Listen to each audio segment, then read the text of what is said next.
Hi everyone, welcome to my channel.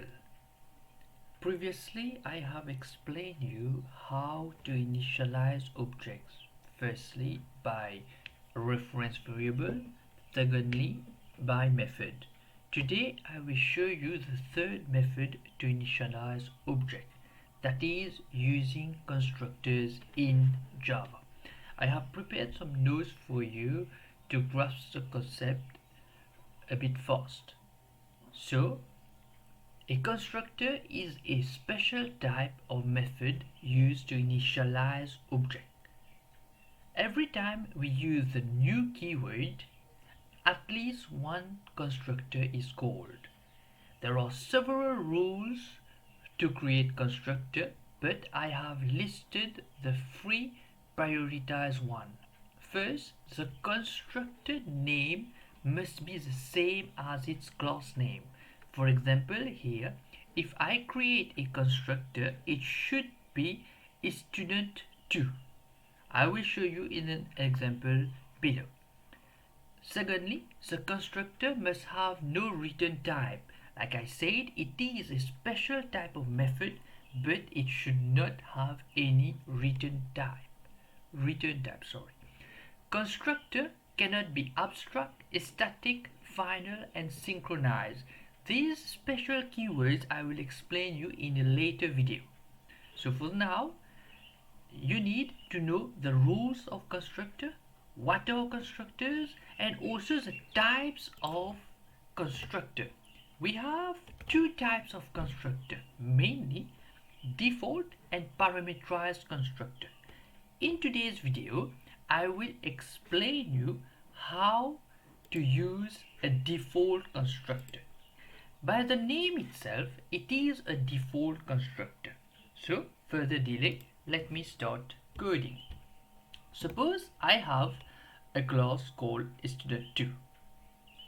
I need to create a default constructor like this. I say like if I follow the rules, it should be student2 like this, and I have created my default constructor. So in order for me to implement it, I will create a small message for demo.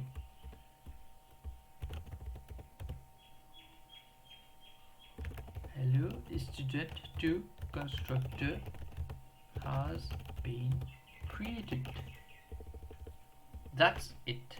It is a default constructor. Please note that if I had not created this student2 constructor, by default in Java it has been automatically created. So whenever you have a default constructor that is not printing something, you may not need to create a student2 or any default constructor like this example. I will create a main class just to test my default constructor.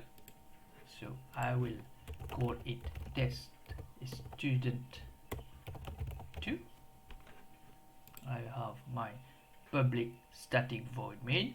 Remember, like I said, whenever I use the new keyword, at least one constructor is being called. So here I will create as an instance of student class, new keyword, student2, and this is my default constructor. And when I run it, you will see that it will display the output. Okay, so that's all from my side. For my next video, I will explain you how to use parameterized constructor. Like and subscribe my video and channel. Keep on watching and see you next time.